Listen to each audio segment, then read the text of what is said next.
tell you what, mate. Football is coming home. Not in that Wales top, it's not. Who put that Wales top on you? You gave it to me, didn't you? And you're a big Welsh fan? Gareth Bale, your mate? Well, not by look of it, mate, 'cause I'm wearing the Three Lions. The Three Lions are coming home. They're coming roaring home. You're Well, getting mauled by the Lions. The more by the Lions. And I'll tell you something, mate. That's probably the first time I could even consider using that phrase in this tournament. Yeah, I wouldn't have been confident enough to walk around. Although I think we said in one of the earlier episodes that the chillness around not throwing that phrase around was maybe what got us into a good state. Yeah, 100%. It was the fact that all these skinhead piss bloody lads in England weren't saying it's coming home. That's why. And now that everyone started to say it's coming home, we're fucked. Oh, yeah, mate, we're going to get drilled 50-0 by the Dutch now. Yeah. At least it was a bit better. Like you say, you can finally feel comfortable saying it's coming home because they looked okay. Yeah, improvement, and I think that's kind of what caught a lot of the England fans by surprise. There's been a lot of Southgate hate. That feels weird to say. Well, it feels nice to say, but it felt weird that way. But yeah, been a lot of hate around him. I think, me included, I've been pretty critical of him, as have most people. I think there's a lot of, again, in my personal opinion, a lot of mistakes, and we've talked about them a bit on the podcast and off the podcast, but there was things that he did, and he made bold changes, and you got to respect that on the changes that he made. Yeah, the pressure was on. Some of those changes obviously are switching the three at the back. Yeah. Playing Saka and Trippier wide, playing Saka on the right. I think there was a lot of talk of Saka potentially playing on the left, so that Trippier could be on the right with his right-footed play. I still wasn't, as one, and I'm not going to say Saka should have been on left because he got the goal from that position. Yeah.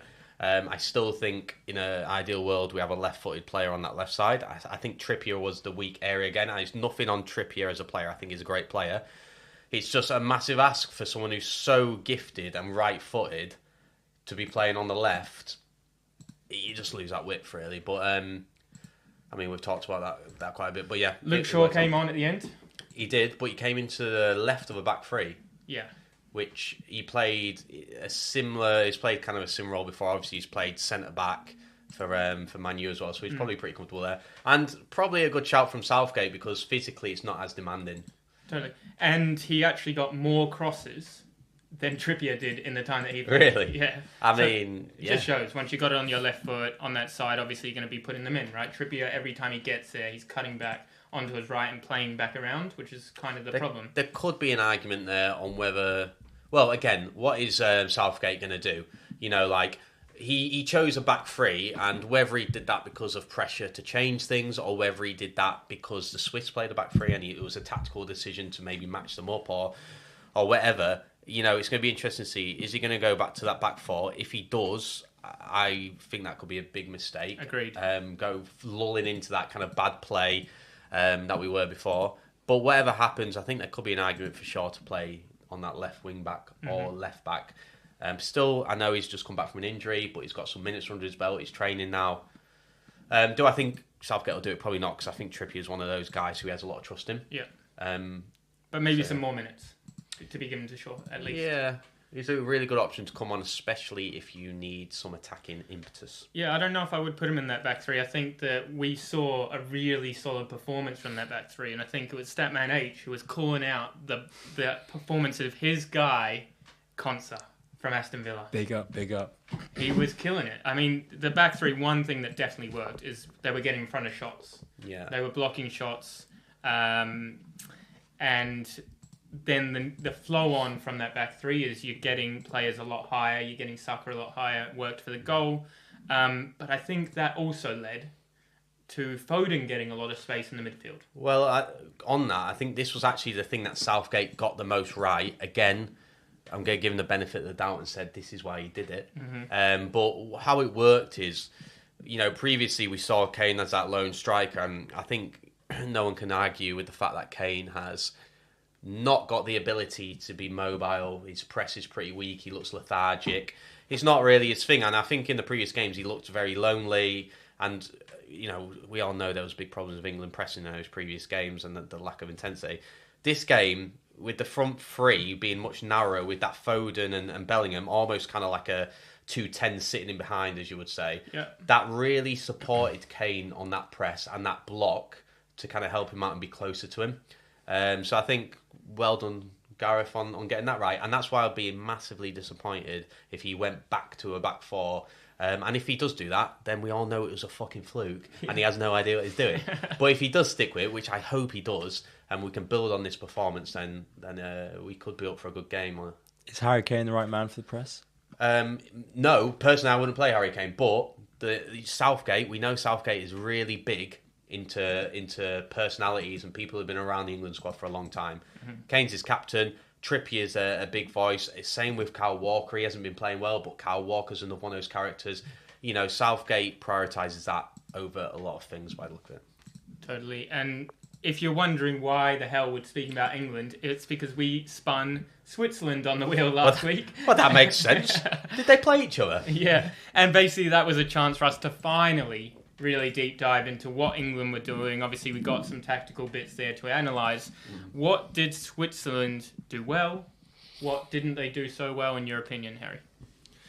I wasn't watching Switzerland. I was just watching England. I think Switzerland kind of came out to do what the Swiss have kind of done this whole game, this whole tournament, sorry. I think that they just didn't... England did well in kind of stopping the game plan of getting into Xhaka, getting into midfield. And again, I'm going to talk about the fact that Kane, Foden and Bellingham were so narrow, it blocked out that midfield, that back three passes into a Xhaka. And I think as soon as we kind of figured out, the Swiss kind of struggled quite a bit to control games like they have previously in other games. So that was the main thing I'd say. I think obviously the goal, again, Stones, it was a mistake. It was a big mistake by Stones. It should have been dealt with. But, you know, it was one of those. That's basically my analysis is that. Yeah, I was going to say, like I said, we were watching England, weren't we? We were analysing England because we had the chance to. But yeah, I think Embolo throughout the tournament has been really good. Got another goal, which he deserved. I think he deserves a bigger club than Monaco. He looked really Monaco. Good. Yeah, I know. The French fans are probably like, Monaco, big club. Mate, since Mbappe left, they've been dead. Wow. Bloody hell. Any Monaco people listening, you rich fuckers. Donate to the podcast, though. Yeah, donate to the podcast. But you're shit. 100%. But yeah, we looked at Switzerland, and while we may lack in our in our analysis of Switzerland from you down that Belgian alley again? Couple of big juicy waffles. No, I'm just a bit drunk after a few inches. Oh Jesus, it gets worse. You know, you guys are on the rum and coke and straight vodka.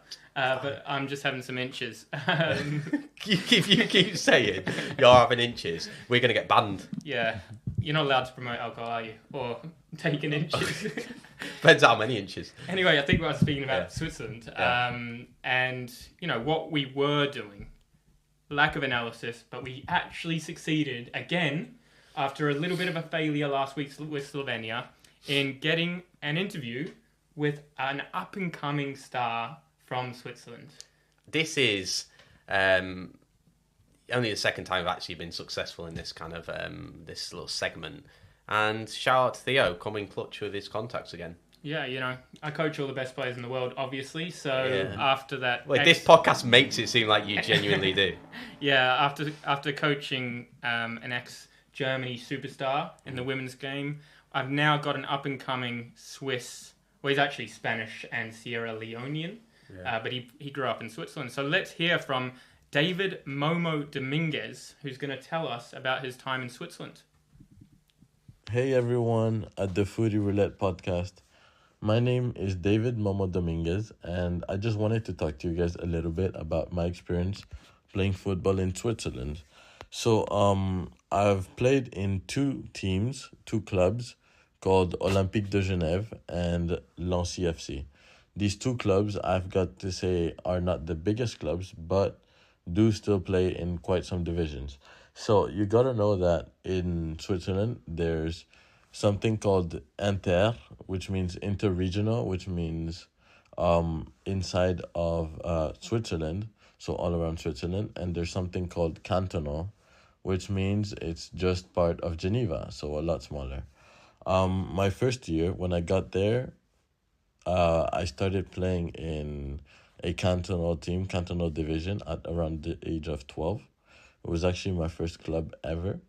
And then after 4 years, I was finally able to reach something called B Inter, which is based on interregional, going to different parts of Switzerland. And it is very cool, actually. Yeah, so that's really interesting. I think the interregional league that he mentioned there is like the 5th level in Switzerland. But if we just work our way up to the top for a second, I know Statman had some interesting stats or interesting knowledge to share about the Swiss league. Yeah, so it's an interconnected league, as our pal from Switzerland said there. And it's the top league is called the Credit Suisse Super League. Of course, it's called the Credit Suisse. Mate, the money. It's all about the money in It's all Switzerland. about the money. Oh, dear. Yeah, Switzerland, man. They love the money. They love being neutral. Yeah. They love their Credit Suisse. And it's a 10-team league, I believe. Very small. Small competition. Each team plays each other 4 times. It's a bit different to 4 what... times. Like, Switzerland, I know, isn't the biggest country in the world, but 10 teams for the size of Switzerland, that seems pretty pathetic. You heard it here first. That is pathetic, Switzerland. We've been bigging up all the other leagues, but Harry said it. It's pathetic, Switzerland. You should sort yourself out. Yeah, I just think at least make it 15 or something. We know, yeah. I mean, how many teams are in the Welsh League? Wales is bloody tiny, and I swear they've got more teams than 10. Yeah, probably. But we obviously know Young Boys. We know FC Basel.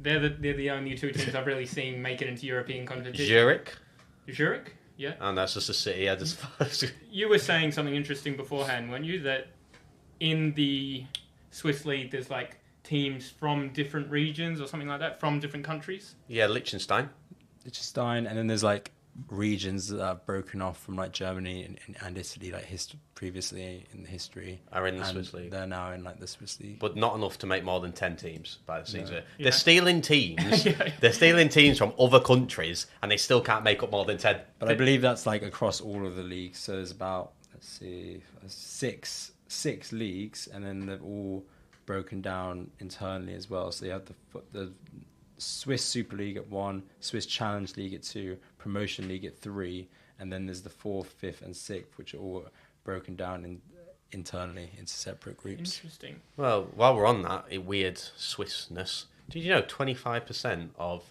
the Swiss population are not Swiss, they're foreign? You might have heard of this thing called immigration, mate. Well, it's more so probably, goes to the fact of like, people go there to make money. A lot of people come from all over Europe to work and earn that dollar. Yeah, it is an interesting thing. The Credit League. Yeah, they all want to get in the Credit League. I know I'd love to be in there. David Momoh didn't go into the Credit League, though. After making a small rise through the Swiss ranks, he moved to Spain, which is where I got to know him, in an academy there. Interestingly... Well, you're cleaning the toilets, weren't you? Yeah, I was cleaning the toilets. Actually, if you listen to his full interview, he said he was glad to get to know me. He almost forgot to mention that you coached him. Yeah. He said Theo was the toilet cleaner, and I think he did some training or something as well. Yeah. But yeah, he had a great rise from there. Basically, through us, he was able to go on trial to a club called San Andreu, got signed by them, played under 19 level when he was about 16, and he bagged 17 goals in 12 games. Pretty impressive. First team picked him up at 16 years old, and he comes off the bench and he scores the goal to send this club into the 4th tier of Spanish football. And we've got it on video. Are we going to watch it, guys? We are going to watch it. I'd love to hear some Harry Bray commentary. Obviously, it starts with a free kick up the other end.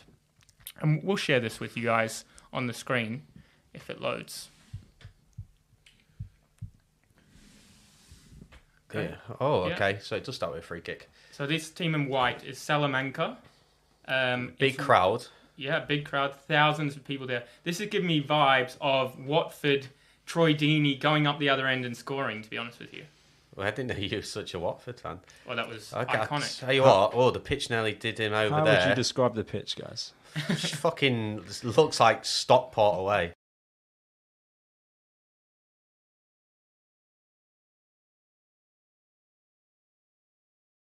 All right, that's a nice little pass. Classic Spanish football. Okay. He's chipped it, it's going in, and David Momoh Superman comes through. Oh my god. Well, let me tell There you, he is, that no one's dumbass. even celebrating with him. Like what? Everyone's like, "Oh, well done, mate, for chipping it in." Why is no one celebrating with David? Yeah, That's pretty. look at the Bloody ultras going off.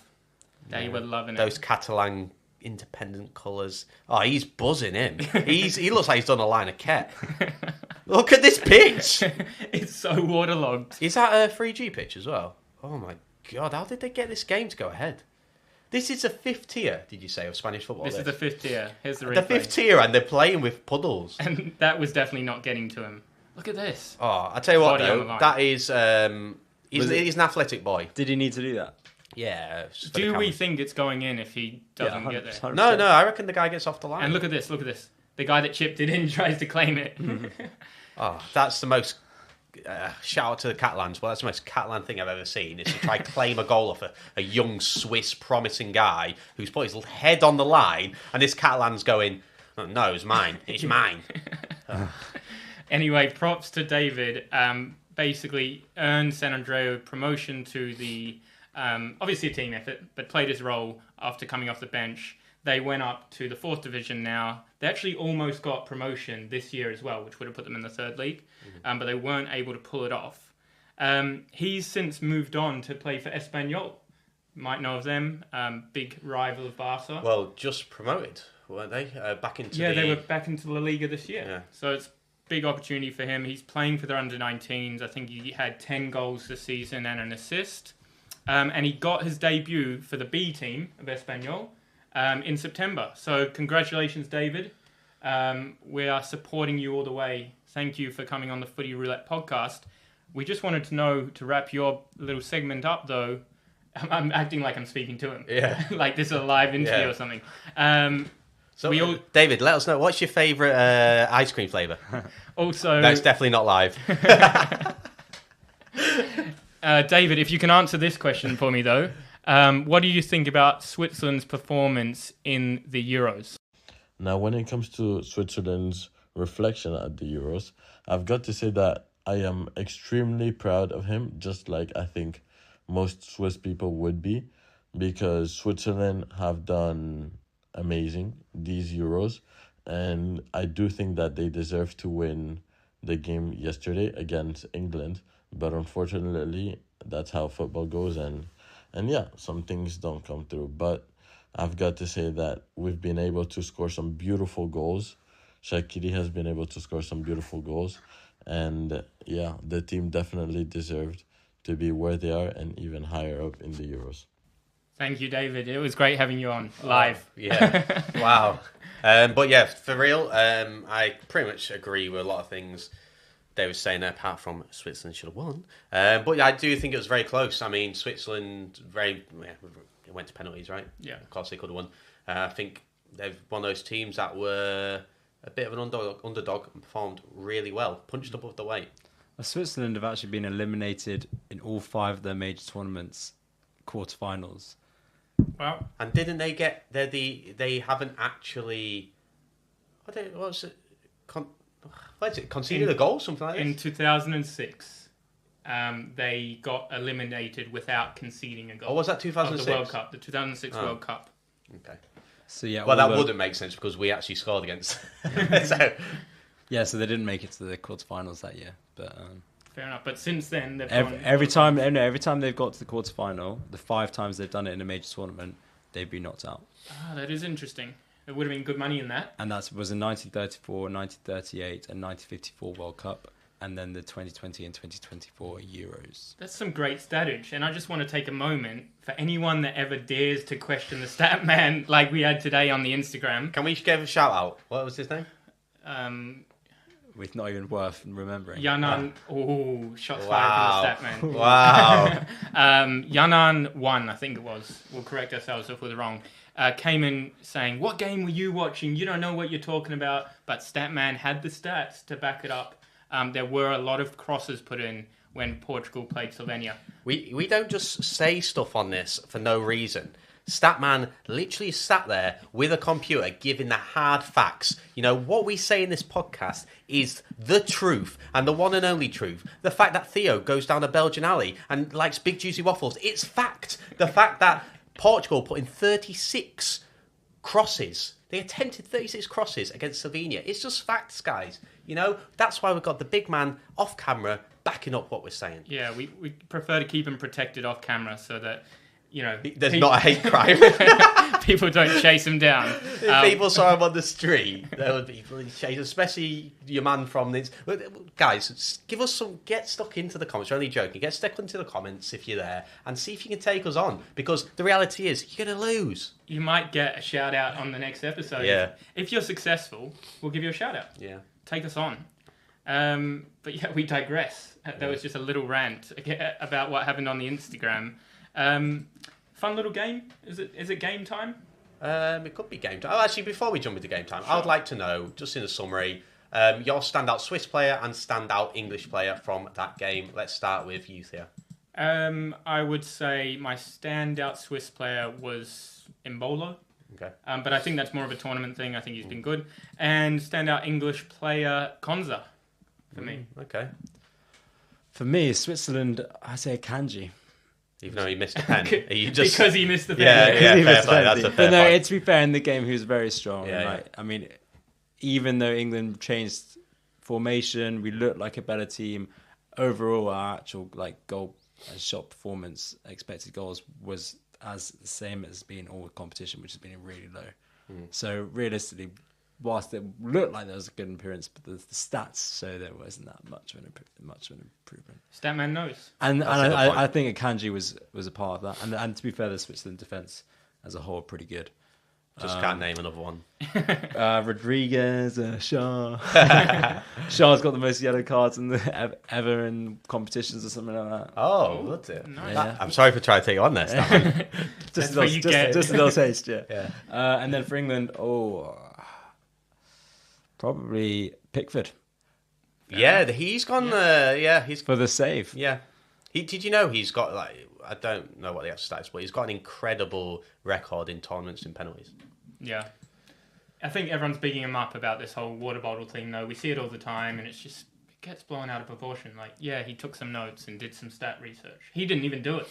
Fucking Do other backroom team do it the way he does, though? Yeah, 100%. Yeah. What, take it with them on the water bottle? Yeah, I've seen it it before. all the time. You know, did Costa, the guy, Portuguese guy? Yeah, Diogo Costa. Yeah, did he do it? Yeah, he did, mate. Not João Nunes. Which, by the way, was Nuno Mendes. Oh. There was a bit of confusion, but Yeah. anyway, you were going to tell us your top English player and Swiss player. Probably, as much as it is hilarious that Kanji missed the penno, it was a bad penno. In the game, I actually thought it was pretty good. So probably go with him. He's been really good throughout the tournament. And my England player, there's a couple of people I quite liked. I think Konza. It'll be a shame that Konza is most likely going to drop to the bench with Gay coming back. But I think Konza was immense. But you got to give it to Saka. For me, it's got to be Saka. Just because he did that game-changing moment, the only shot, and his consistency of coming in and doing that same finish is quite impressive. So You'd think they'd figure it out. And he scored the penalty. Let's not forget about that. A little narrative there. Obviously, there was tragedy in previous tournaments with him missing a penalty. The mental fortitude, that's a big word. Wow. I'm going to say fortitude of him coming back in that moment with that pressure. And look, we can't even comprehend as mere mortals of how much that mentally probably affects you. And to do that in front of people, millions of people watching, it's quite impressive. And it's testament to his personality. I got a question. No look penalties. As footballers yourselves, hard or difficult? Hard or easy? It sounds cocky. I have a not super dissimilar way of taking penalties, and I used to take penalties No, I don't do so. Okay, so I'm not Ivan Toney, obviously. But what I used to take penalties for Inter VCN in my first season. I was a top scorer that year, and I only scored penalties. And I'm not going to say I do what he does with slow run up, and I don't change my mind. I always had my spot, but I would have a short run up, and I wouldn't really need to look at the ball because when you've got a short run up, you don't need necessarily to look at it as much. So that's what I think on that. But you got to practice it a lot. Yeah, I think. Yeah, I would say it's quite difficult. I think I would definitely fluff it. But if it's your thing, mate... There's benefits to it, obviously. Yeah, fair enough. I just think I would trip over myself and make a fool of myself. So, but you could beat Tiger Woods after... Your man can't kick a football without looking at it, but you can beat Tiger Woods in a game of golf. There was a bit of outrage on the Instagram with that as well, but we won't go into the amount of people that told me I was dreaming.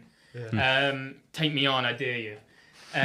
But we move on to the game now because we are talking about questions. How could you do this? Whatever. Harry, I have some questions for you. I have 6 of them, in fact. And if you can figure out the pattern that runs between them, it'll help you to answer the rest of them. All right? Fucking hell, it's like Crystal Maze. Yeah. The first question was, and we've already touched on it, how many goals did Switzerland concede in the 2006 World Cup? 0. Wow, 1 from 1. I'm glad you told me that because I wouldn't have known that. Why is the date April 8th special to Antoine Griezmann? April 8th? It's his birthday. It's not his birthday. Any guesses? Without looking at the document, you cheeky bastard. Ooh, his anniversary. It's not his anniversary. All 3 of his children were born on April the 8th in different years. Okay. Crazy, isn't it? As if we didn't know that. Question 3. How many red cards did Sergio Ramos receive while playing for Spain? For Spain? Red cards? Mm-hmm. Oh, Jesus. I don't know. 9. 2. It was not either of those. It was 0. If you had to guess what the thread is going through these questions, what would you say it might be? It always goes back to 0. No, good try though. Cole Palmer won the Player of the Month award in April 2024 for the Premier League. Who was the last player to do so? To do what? To win... I think sorry. For Chelsea. Who was the last player to do so for Chelsea? Win the Player of the Month award. Player of the Month award? Yeah. Jesus. Wow. I mean, Chelsea have been shit for years. Frank Lampard? Fucking hell, we don't go that far back. It was Hazard. But that is still quite far back. Yeah, so I wasn't actually too... You weren't too going far in the right direction. I'm going to give you the hint so that maybe you have a good chance. That was so obvious it was Hazard instead of Lampard. The hint is, and the thing that threads through them all, is it's shit you wouldn't believe is real about football. Like football stats you wouldn't believe are real, but they are. Okay, so that definitely helps me. Yeah, well, I will. Who won the La Liga Player of the Month first, Neymar or Messi? Neymar?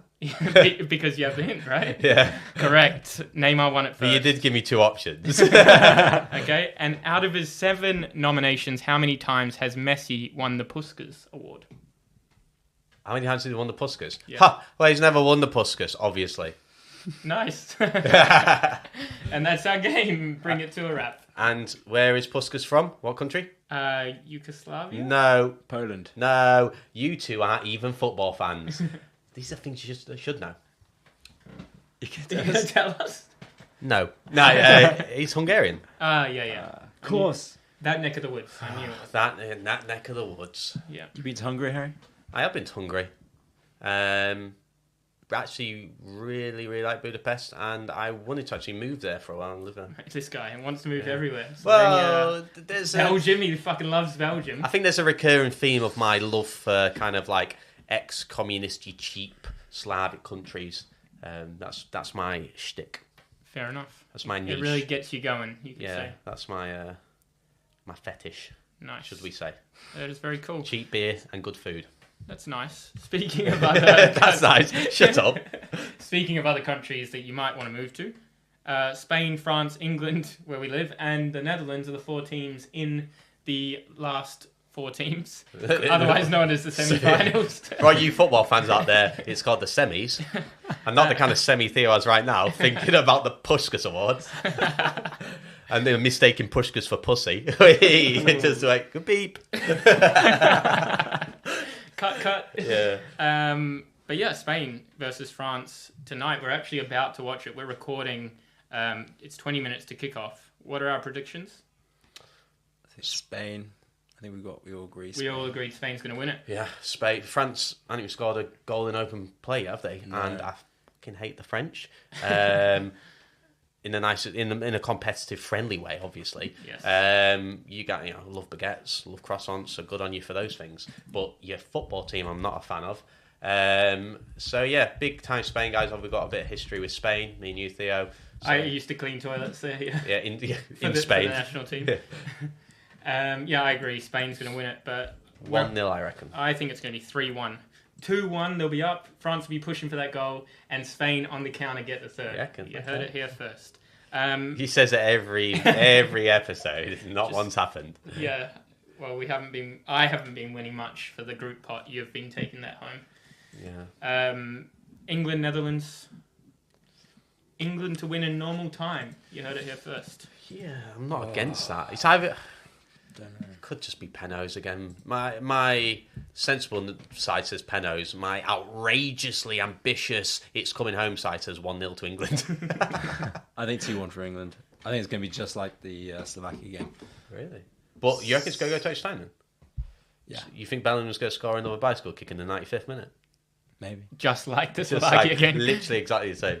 Yeah, fair enough. And I guess we've got to find out which of the 4 teams we're going to play against. We're going to watch play against each other. We wish, mate. I'm really struggling to grasp how the semi-finals work. But yeah, we are not playing against them. We've got France, England, Spain and Holland. Thankfully, Turkey is off the spinner this week. If we spin this as somehow Turkey pops up. Let's see which team we're going to be following. Obviously, we'll do some analysis into all the games anyway. All 2 of them. Oh, no. Your friends.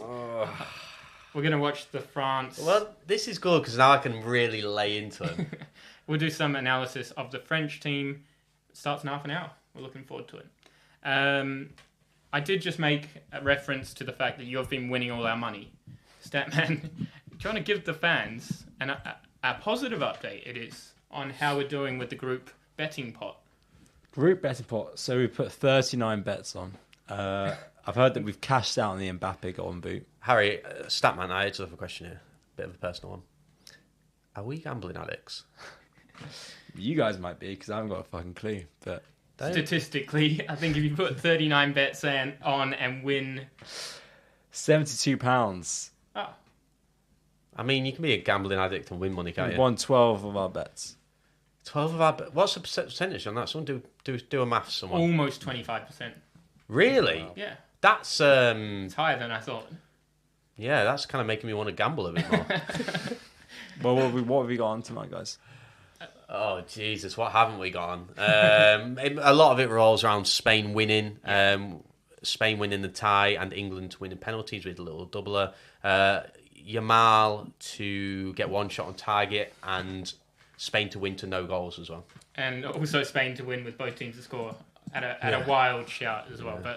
But in terms of then how our picks have been going in the tipping comp, I know for a fact I'm still lagging behind by about 10 points. So there's no way I'm going to make it up over these last few games. No, you actually can't. Because... Well, if you include the third place... We have 3 games left. Oh, third place. The third place playoff. If I get everything spot on for the last 4 games... then you have a chance. I could take And that's very likely considering your history of good betting options. Yeah. But then, so you're on 35 there, myself on 45, and Harry topping at 47. Oh, I've taken a 2-point lead. Yeah, so it's really close. So this is going to be quite interesting in this semi-finals as well for the tipping league. It's all to play for. It's all to play for. Apart from for you. It's all to play for. Everyone has a chance. If I can get everything spot on for the next 4 games, we are all in the running to take home the pride and joy of the footy roulette tipping comp for the Euros.